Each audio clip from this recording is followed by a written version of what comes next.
Olá pessoal, então ainda continuando sobre esse tema, drenos intracavitários, quando deixar, se tem algum benefício ou não tem, resolvi trazer aqui um outro artigo falando agora dessa vez sobre a segurança e eficácia dos drenos intraperitoneais após as cirurgias coloretais de urgência e emergência. Então nós já temos aqui no canal vídeo falando sobre os drenos pós-gastrectomias, então já está aí publicado para vocês. Na descrição desse vídeo eu vou deixar aqui o link do Drive com os 4 artigos que recentemente eu li sobre esse tema, né? Então tem 2 artigos sobre o papel dos drenos após as gastrectomias.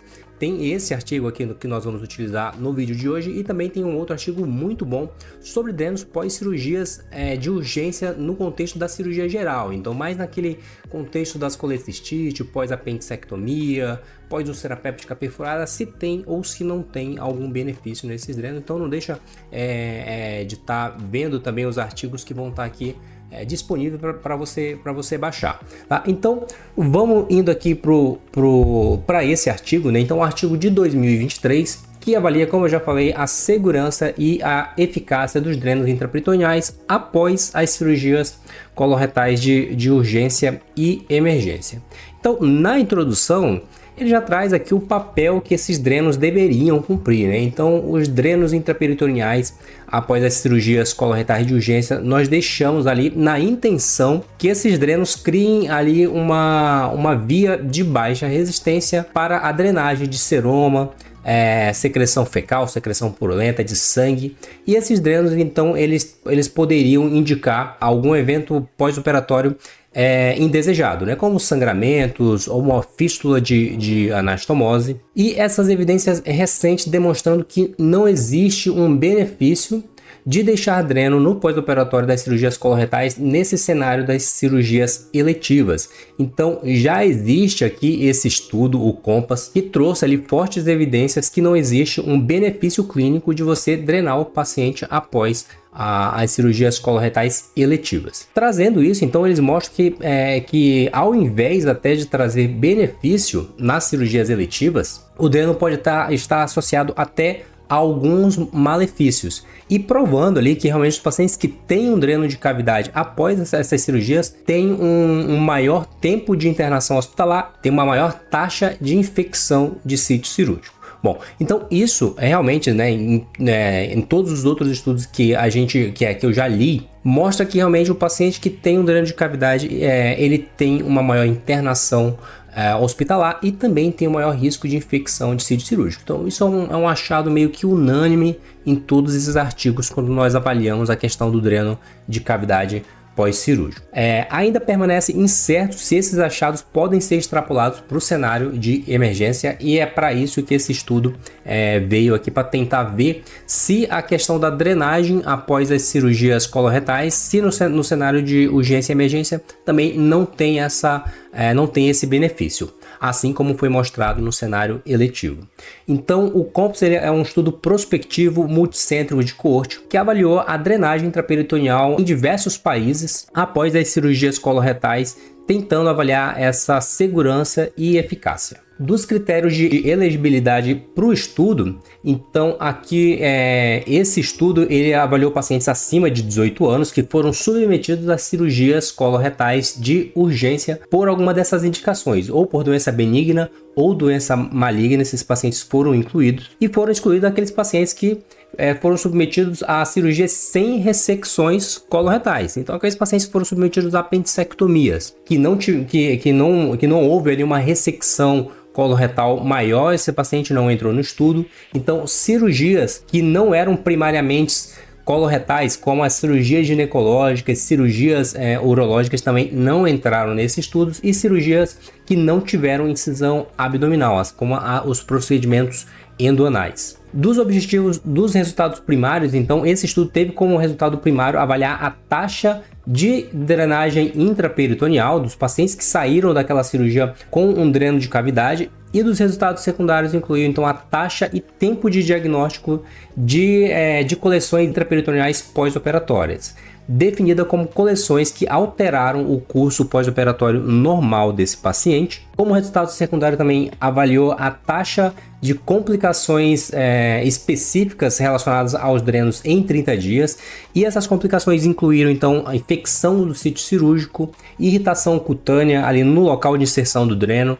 Então aquela irritação que fica ali ao redor do dreno, a gente sabe que realmente os pacientes têm bastante aquela irritação que fica ali peridreno, né? Então esses pacientes têm uma maior incidência também de dor abdominal devido à inserção do dreno. Avaliou também como complicação as eviscerações através do orifício do dreno, então muitas das vezes herniando ali através do orifício do dreno aumenta, então eu também já vi isso daqui. Essas herniações através do orifício do dreno, principalmente o aumento maior, lesões de delgado e a taxa total de complicações em 30 dias. Avaliou também o tempo de internação hospitalar pós-operatório e quais foram os motivos ali que os cirurgiões deixaram o dreno. Então, na maioria das vezes, conseguiu ter esse dado, né? Então, os cirurgiões optaram por deixar dreno quando o dreno não foi profilático, né? Então muitas das vezes eles deixaram drenos profiláticos sem nenhuma razão. Quando houve alguma razão para deixar o dreno, foi nessas circunstâncias,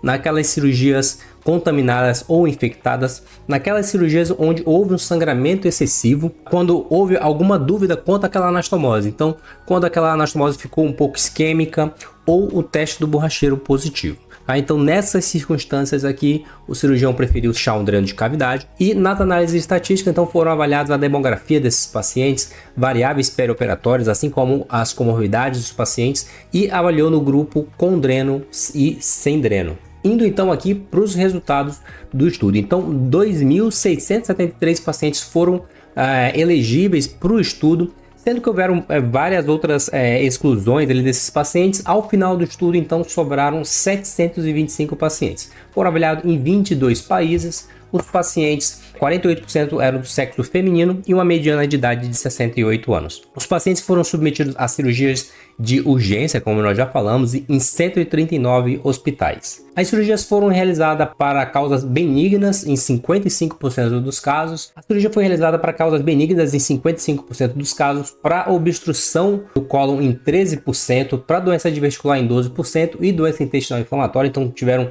várias causas ali para essas cirurgias desse estudo, sendo que as cirurgias por câncer tiveram ali uma incidência de 44% nesse estudo. Então, geralmente, nos nossos serviços, a gente trabalha aqui, a gente vê que muitas das vezes a gente trabalha até mais, as cirurgias coloretais são muito mais em decorrência de malignidade do que causas benignas. Nesse estudo aqui, a maioria das causas foram as causas benignas. As ressecções colônicas corresponderam por 70% dos casos desse estudo, sendo que 18% dos pacientes somente receberam uma cirurgia para confecção de estômago ou para reconstrução de trânsito. 10% dos pacientes foram submetidos a algum tipo de ressecção retal, e as 3 cirurgias mais realizadas foram a retossigmoidectomia, a colectomia direita e a formação de estomas, as ileostomias e colostomias. 388 pacientes receberam um dreno, sendo que desses 389, 179 tiveram um dreno ali com um objetivo profilático. Então não tiveram ali uma causa muito bem especificada para essa população. Já 210 pacientes, mais da metade dos pacientes que tinham dreno de cavidade, eles tiveram ali realmente uma indicação bem definida. E as razões foram aquelas que nós já especificamos ali um pouco mais para o começo do estudo. Ou a cirurgia era contaminada, infectada, ou na cirurgia esses pacientes tiveram algum tipo de sangramento excessivo, perda de sangramento excessivo, algum tipo de contaminação, a vascularização da anastomose estava deficiente ou o teste do borracheiro positivo. Então aqui a gente entra num grande viés de seleção desses pacientes, né? Então se a gente pensar que uma cirurgia, que os pacientes do grupo que tinham um dreno, as cirurgias foram mais prolongadas, houveram mais sangramento, então já foi uma cirurgia mais difícil, a gente já espera realmente que esse pós-operatório vai ser também um pouco mais difícil, né? Então, o paciente que vai ficar um pouco mais de tempo internado, ele pode também ter mais infecção de sítio cirúrgico, ali, até pela contaminação daquela cavidade. Então, isso, em todos esses estudos de dreno de cavidade, a gente sempre encontra esse viés de seleção, né? Então, será mesmo que é a presença do dreno ou é aquela seleção do paciente, né? Então, o que fica muito ali, pelo menos na minha impressão, é que é muito mais ali pela seleção do paciente. E a gente sabe que só a presença do dreno não vai trazer todas essas complicações para o paciente. Muitas das vezes o que a gente encontra é um viés de seleção, tá? Vamos falar um pouco mais aqui para frente. Um outro grande problema desse estudo que vai trazer ali para o final foi pacientes serem submetidos a somente estomias, né? Então a gente sabe que aquela cirurgia que nós realizamos somente uma confecção de estomia, uma ileostomia em alça, uma cirurgia de menor porte, praticamente nenhum cirurgião tem ali um objetivo de deixar algum dreno, né? Então com certeza isso daí também, o paciente ali foi submetido somente a uma estomia sem dreno de cavidade, a gente espera resultados cirúrgicos melhores. Então a gente tem que ter realmente muito cuidado ao interpretar esses estudos. Os pacientes com e sem dreno tiveram demografia e comorbidades similares. Os pacientes que tinham que saíram com um dreno de cavidade, como eu já falei, tinham ali suas cirurgias mais complicadas, mais demoradas. Os pacientes vinham de cirurgias contaminadas ou infectadas. Não houve diferença em termos de complicações intraoperatórias ou confecções de anastomose e dos resultados pós-operatórios. Então, aqueles pacientes que tiveram dreno de cavidade, eles tiveram um tempo de estadia hospitalar maior antes dessa análise após esse ajuste de risco, né, após esses ajustes estatísticos. Então, por esse dado aqui, os pacientes que tinham dreno, eles tiveram uma mediana de tempo de internação de 11 dias versus 10 dias com os pacientes que não tinham dreno. Após essa análise, esses ajustes de riscos, esses pacientes não tiveram nenhuma diferença significativa. E que a gente vê de 10 para 11 dias é uma mediana, né? Então a gente vê que não tem tanta diferença. E antes também dessa análise de risco, os pacientes do grupo que tinham dreno tiveram ali uma maior taxa de infecção de sítio cirúrgico, 19 versus 10%, mais complicações pós-operatórias, 20 versus 13%, e mais coleções intraperitoneais, também 9 versus 4%, né? Nos pacientes que tinham dreno versus pacientes sem dreno. Então aqui também tem um grande ponto que a gente precisa esclarecer. Então não houve diferença em tempo, em relação ao tempo para a gente dar o diagnóstico de coleções intraperitoneais no paciente que tem um dreno e no paciente que não tem um dreno de cavidade. Então muitos cirurgiões às vezes deixam um dreno pensando ali que aquele dreno vai evitar que se forme uma coleção intraperitoneal.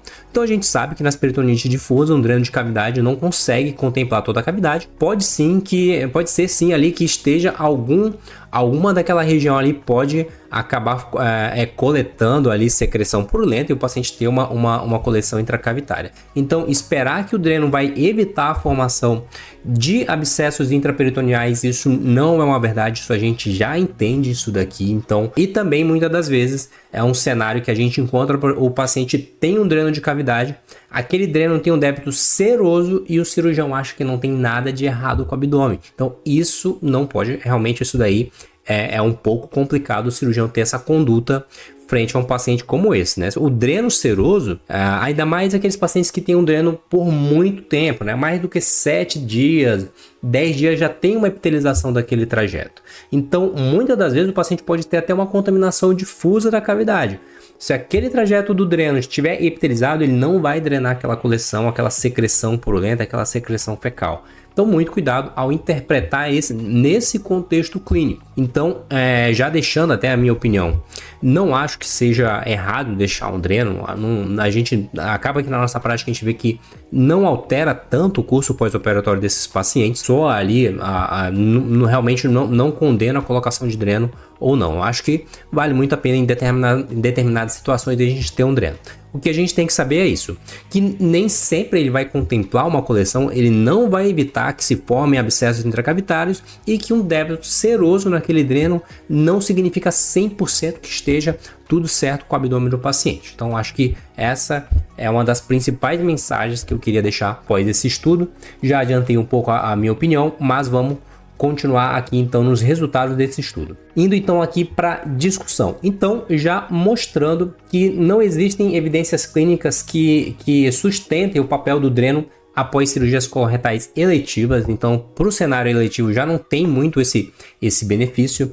E esse aqui inclusive os estudos mostrando que a drenagem de cavidade pode até trazer alguns malefícios para esses pacientes, como a gente também já mencionou. Sobre a questão dos drenos após as cirurgias coloretais de urgência, o papel ainda permanece incerto, e esse é o primeiro estudo que descreveu o uso de drenos intraperitoneais no cenário de cirurgias coloretais de urgência e emergência. Nesse estudo, então, o dreno foi amplamente utilizado, então realmente na nossa prática, e até nesses estudos, nos estudos internacionais. Então um último estudo italiano que eu cheguei a ler, mostra que nessas cirurgias 90% dos cirurgiões deixam dreno no pós-operatório. Então não é só no Brasil, né? Então até realmente na literatura internacional a gente encontra que o cirurgião, praticamente em todos os serviços aí, mundialmente falando, eles também têm uma grande preferência por deixar dreno após essas cirurgias. Muitos drenos foram ali deixados devido à contaminação da cavidade, com esse objetivo de tentar evacuar a contaminação intraperitoneal residual. Foi muito influenciada a opção de deixar dreno pela preferência do cirurgião, e essa hipótese, esse benefício da drenagem após as cirurgias coloretais para prevenir ou tratar essas complicações intraperitoneais não foi muito bem provada nesses estudos. Então o Compass já tinha mostrado isso para o cenário eletivo. Após a análise multivariada dessa coorte, os drenos de cavidade não foram associados com benefício, não foram associados com maior risco de detecção de coleções intraperitoneais. Então deixar um dreno de cavidade melhorou desfechos para dar o diagnóstico de coleções intraperitoneais. Não houve diferença também em tempo do diagnóstico dessas coleções intraperitoneais. O dreno não foi associado com benefício após as cirurgias coloretais. Após a análise multivariada, não houve diferença também significativa entre os pacientes que tinham dreno e que não tinham dreno em relação à taxa de complicações maiores. A segurança dos drenos e o benefício desses drenos após as cirurgias coloretais de urgência ainda permanece incerto, e traz aqui a preferência do cirurgião também pode ter sido um viés de seleção para esse estudo. Um outro viés de seleção foram as cirurgias que só realizaram a confecção de estômago, também pode ter afetado o resultado desse estudo, e a gente consegue aqui entender perfeitamente que isso realmente pode ter afetado o resultado desses estudos. E esse é um grande estudo multicêntrico, prospectivo, o primeiro estudo a avaliar a drenagem de cavidade após as cirurgias coloretais de urgência. Então esses achados, eles mostram que os drenos são amplamente utilizados, porém a segurança e o benefício desses drenos ainda permanecem incerto. Então, se a gente for olhar do ponto de vista estatístico, do ponto de vista de evidência, ainda não existe essa evidência toda torne ali obrigatória a utilização desses drenos no pós-operatório, mas como eu já expliquei, acho que muitas das vezes vale a pena sim a gente deixar drenada essas cirurgias, principalmente, né, uma coisa que a gente utiliza muito na nossa prática são aquelas cirurgias coloretais extraperitoneais, né? Então aquele reto extraperitoneal, quando nós deixamos aquela anastomose principalmente ali abaixo do nível do promontório, geralmente ali um dreno de cavidade, pelo menos no serviço que a gente estuda, que eu trabalho, a gente vê muito essa conduta ser tomada pela maioria dos assistentes. Bom, espero que tenham gostado aí do vídeo, não deixa de se inscrever no canal, compartilhar com outros profissionais, com os outros residentes que possam também se beneficiar desse assunto. Muito obrigado e até o próximo vídeo.